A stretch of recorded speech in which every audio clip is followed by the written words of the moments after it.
Happy Sunday, CFS, April 26, 426. We're going to do 3 rounds of 50 staggered stance row plus a deadlift on the right leg, and then you'll do the same 50 on the opposite leg, and then we're going to do 50 crawls with a contralateral touch. So in a crawl position, lifting up our opposite hand and opposite foot, which we just call contralateral. And then we have a little finisher of 20 crab touches and 20 tap downs, 3 rounds of that also. Okay. Staggered stance is really nice. It's a deadlift on one leg. So I'm going to stand on one leg. I have all my weight right now on my right leg, and I'm going to bounce a little bit. Sometimes it helps if you're struggling with your balance is to just play with that leg. So in your warm-up, bouncing a little bit, and then I'm going to put my foot just directly behind me. Most of you are going to be on the ball of your foot. If possible, if you can even get to the top of your toe, that just means that less weight is in your back leg and it's all shifting to your front leg, which is what we want, okay? So I'm gonna go into that staggered stance and perform a deadlift. So shoulders are pinned back and down, and then I just hinge to about horizontal. That's fine. Remember, that dumbbell doesn't have to hit the floor at all. And if you look at my knee, it's in that deadlift position, so it's slightly bent. My shoulders are still in front of that bell. I'm not letting it hang. I'm using my lats to pull it in nice and close. And my other leg is just there for balance, just so you can see it from the front. I sort of let my knee move out to the side. There's no weight in my leg. And again, my foot's not back here. As soon as you put your foot back here, your weight tends to shift back. So just standing, little kickstand leg. My knees are usually together. That's helpful. If your leg's way back here, you're probably gonna put more weight on it. So just a kickstand leg, high in the tippy toe. I know I'm repeating myself, but sometimes that's a new move for people. So what I'm gonna do is perform deadlifts. You can switch every rep. You can switch every 2 reps, every 5 reps, but you're gonna rotate. And I'm gonna rotate every 3 just so you can see. So deadlift, there's 1, 2, 3, and then 3 rows. 1, 2, 3, that's 6 reps, and then 7, 8, 9, 10, 11, 12, till you get to 50. So you'll end up doing 25 deadlifts, you'll end up doing 25 rows, but it's 50 total on that leg. And then you're just gonna switch sides, just so you can see it again. There's 1, 2, 3, 4, 5, 6, okay, all the way to 50. Obviously, if you have to rest in between, you can. It depends on what weight you have, if it's really heavy or really light.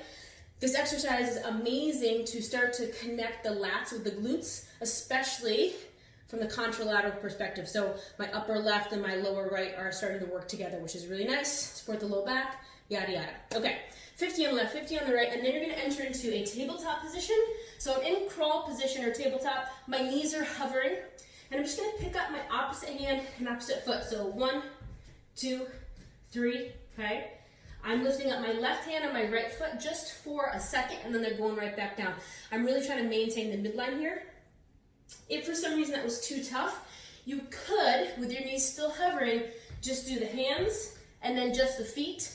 Each one would count as 1, so 1, 2, 3, 4, go all the way to 50. Or from your knees, okay, lifting up the opposite hand and the opposite foot.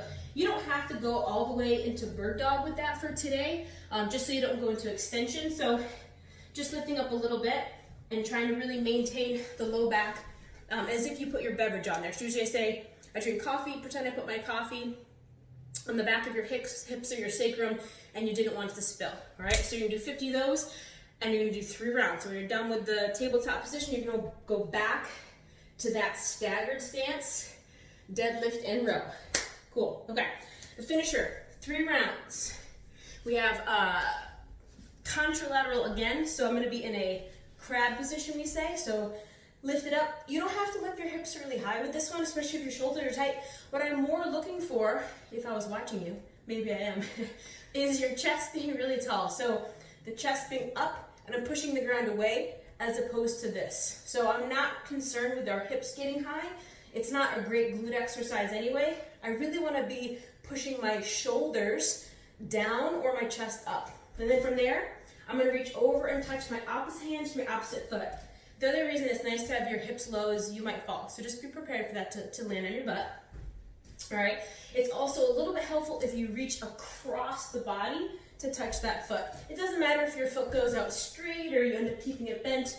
There's lots of room for play there, but 20 touches. So 1, 2, okay. All the way to 20, and then tap, tap down. I know it has another name, but this is what I've always called it. So it's 2 lateral shuffles, and then a squat where I touch the ground. So lateral shuffle, touch the ground, lateral shuffle, touch the ground. If you have more space in your house and you want to do like a lot of lateral shuffle and make it longer and more heart rate, you can for sure do that. You can also change the reps on this one.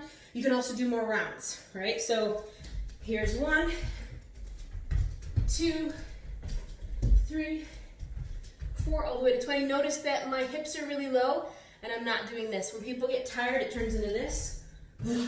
And they end up doing like some really crappy forward fold to the floor. So make sure that does not happen. That is your Sunday WOD for April 26th. See ya.